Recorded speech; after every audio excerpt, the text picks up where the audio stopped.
from this place of freedom, how do I choose out of this buffet? I feel lost in that I can't find the one thing that's right for me.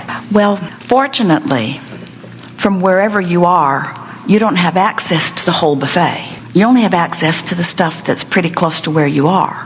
So you just eat your way up the line. I've done a lot of that. I've done a lot of different things, and I've found myself in a place where there's a lot of things that are appealing to me, and I don't know how to choose one. Well, here's the most important thing. Back to our food analogy, which seems to be all of our favorite. If you were eating a wonderful meal in a wonderful restaurant and really enjoying it, you would not be tempted to complain about not being able to be over there eating that meal and over there eating that meal and over there eating that meal, because where you are is satisfying you for now. And so you're right, there are infinite choices, but many of the choices that are available to you would be satisfying, and some more satisfying than others. And so the key is just to slow down in an attitude of, hey, I got a whole lot of time to explore and discover this, and anyway, the whole point of my life is to explore and to discover and to find joy. When you have the attitude that I have to make a difference, and I have to figure it out, and I have to find my calling, and I have to do my service, and I have to get it done, and I have to get it done right, then we would understand that sort of frenzy of scrambling around and trying to get it all figured out. But when you understand that it's just all there for your pleasure, and you can just take the pleasure as it comes, then you can relax more and savor and be more discerning about which thoughts feel better. And the most important thing we want to say to you is, please let it be about thought for a while, not action. Let it be about the ideas that feel best to you. In other words, start broad if you want to.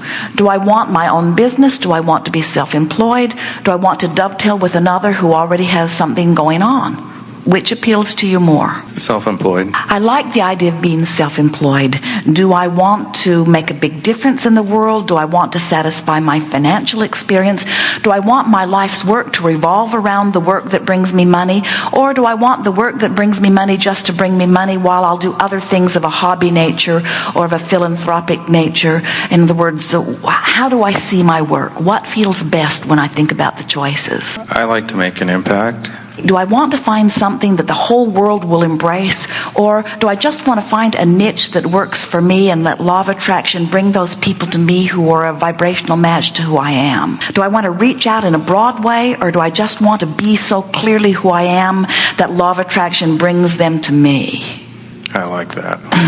Well, this the idea of a small niche where I can impact those that do come to me. I don't have to change the world. Because the world doesn't need changing. So now give us a little more. We can feel the momentum of the clarity within you moving. So now what? I coach. I think I'd like to expand that business. Because? It feels good. So what part of coaching appeals to you the most? When I can allow that which flows through me and communicate that to somebody whereby they can start to change their lives for the better. So the part that feels best to me is seeing people become self-empowered, see them getting hold of something and actually getting their own sea legs and moving forward. Now, can you feel that as we're chatting here, how delicious this conversation is feeling and sounding? In other words, you have pleasured yourself only with thought. You haven't been counseling anybody. You haven't been making any money. You haven't been doing anything tangible. You've just been going with the flow. And we could feel how good it felt to you and how easily you went there, because your life's caused you to launch lots of rockets. So that's a strong call that's calling you. And when you got in the direction of that movement, of that energy, you felt the comfort and the relief and the soothing and the deliciousness of it, you see. That is the work. Just to guide your thoughts in the direction of what's pleasant when you ponder it. In other words, let's think about food. Let's think about, Jerry and Esther had chocolate chip mint ice cream. Happens to be my favorite. Esther thought she would die. It reminded her of something that she had when she was a child. She remembered the street she stood on as she ate it. She remembered that it was Snell Grove's ice cream. She remembered it brought back so much memory, and long after she ate the ice cream, she took pleasure from the thought of the ice cream, just for the sake of feeling pleasure.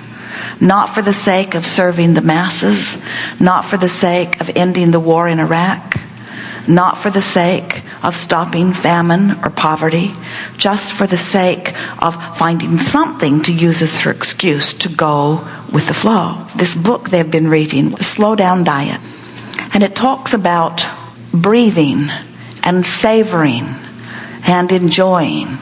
And as they've been reading it and doing their best to practice as they're eating, Esther has discovered a new level of flavor enhancement in food. The other day she said to Jerry, I didn't know that this had a flavor. Esther has been a scarfer. Esther has been eating because she is supposed to eat and eating because she is hungry, but not eating for the pleasure of everything that is within the food that she is eating. And we want you to slow down and savor the air. Do you know how good it feels to draw the life-giving air into your body? Do you know how good that can feel? Do you know how good it feels to savor something on your tongue, or to savor a thought that is pleasant? Do you know how much you can milk a compliment, one you received or one you gave? Do you know how long a funny joke can please you as you remind yourself of it over and over again, and imagine the faces of the people you told it to, remembering how that one laughed so much he snorted his drink up his nose? In other words, do you know how much pleasure you can take from your thoughts? And so when you find a thought that gives you a little pleasure, milk it for more, milk it for more, milk it for more. Let your now carry you in the stream. You don't have to be over there and over there and over there. There's plenty right here and now to determine the direction of your stream. And that's all you got to do. Just determine the direction of your stream. The greater current will take care of fulfilling your life's purpose and for doing what you came for and uplifting the world and putting all of the money that you could ever spend in your pocket. In other words, the greater energy stream will take care of all of those details. You just have one thing to do. Position yourself from where you are in the stream. Which means, I am where I am. Or, I shouldn't be here. I've been here too long. I don't like being here. It's my mother's fault. I must have been bad in a past life. I am where I am. I am where I am, and where I am is all right. And it gets better and better, and all is well with me. And I am with where I am, and all is well. And then off you go again. Because the stream is. It never stops flowing. If you didn't think one thought after you got here, all the thoughts you thought before you got here would give you a really good ride. But you didn't just want an undirected ride. You wanted to fill the stream with energy. You wanted to give the stream momentum. You wanted to choose the direction of the stream, in other words. You wanted in on it and are, and cannot help but be in on it. Not only can you be or do or have anything that you choose, you were born to choose. And not only can you be or do or have anything that you choose, there are no limits to that. There is no competition. There is nothing that someone else can receive that can in any way detract from your receiving. Because the universe is yielding to you, to you, to you, to you. You are an extension of Source, and you have caused Source to expand, and Source stands in that expanded place because of you and offers the signal of that expansion with relentless energy and never stops offering that signal to you. Talk about a flow. Oh, what a current. What a current. And friends, we are so impressed in your mass consciousness and individual ability to buck that current. It's quite impressive. You've been at it a while, but we're here to beg you. No, that's not right. Encourage you to give up the struggle. Jerry and Esther had the glorious experience of going whitewater rafting on a Colorado River that had quite a flow.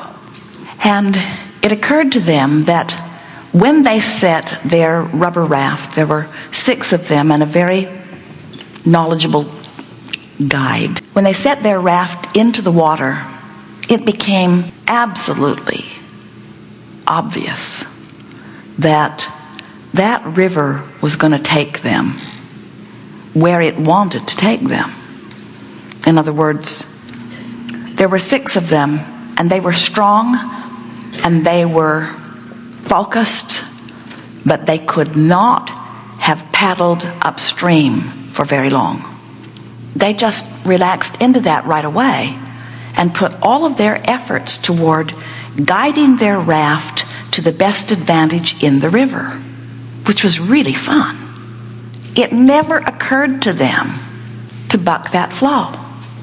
Now, if they had gotten into a really slow-moving river, one that was very slowly moving downstream, we can understand their temptation.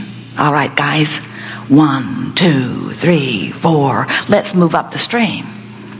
And what we're saying to you is, as life causes you to know what you don't want, which causes you to know what you do want, your stream gets moving faster and faster and faster and faster and faster and faster and faster. In other words, the longer you live and the more focused you are, the faster that stream is. And here's the thing that we want so much for you to hear from us. There's no counter stream. There was not a stream pulling them this way and a stream pulling them this way. And there isn't true with you either. When it feels to you that things are hard in your experience, all it is speaking to is your learned resistance to your natural stream. Do you get what we mean by that? The harder things feel, the more it means life has caused you to want something.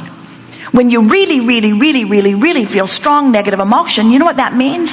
That means you really, really, really, really want something, and you've wanted it for a long time, and you've got source energy working with you, and you've got a huge current that is going. And when you allow yourself to go with that current that your life has caused you to carve out, you feel wonderful. But when you stand in obstinate opposition to that stream, you feel awful. And so, from our way of looking, we just can hardly believe that you could find any reason whatsoever not to just relax and go with the stream. So you get it that you were source energy before you were in this body? And as source energy, you were consciousness that came here with reason? And you deliberately exposed yourself to variety for the purpose of coming to new conclusions about what you thought life would be? And when you die, you allow your total becoming of all of that. And even before you die, the larger part of you has already become it, and the way you feel lets you know how much of the rest of you are letting become it. But no matter how resistant to well-being you are along the trail of your physical life experience, in the moment of your death, that gap closes. This seminar is about helping you to close the gap while you're still here in your physical body, because we know that you should receive all of the abundance that your life has caused you to identify that you want. Future generations are benefiting mightily by what this generation or these generations are living and asking for. That's why the children that are born are cable ready. They're up to speed with the computer that was invented today. You're still beating the drum of something else, for the most part. And so, did you like our sales job? Our sales job is completely pointed toward convincing you of your worthiness, which is the hardest sell we ever do. Convincing you that you are part of an incredible stream that is always flowing toward expansion and well-being. And helping you to understand that every negative emotion is your indicator that you've got yourself trying to stand in a stream that's trying to take you. And that if you will just relax, do you know, you get into that stream, you don't even have to deliberately turn it around. Just stop paddling against the current, and the current will take you in the direction of the well-being that is the promise that you came forth to live. Well, That's as good an explanation as you're ever going to hear.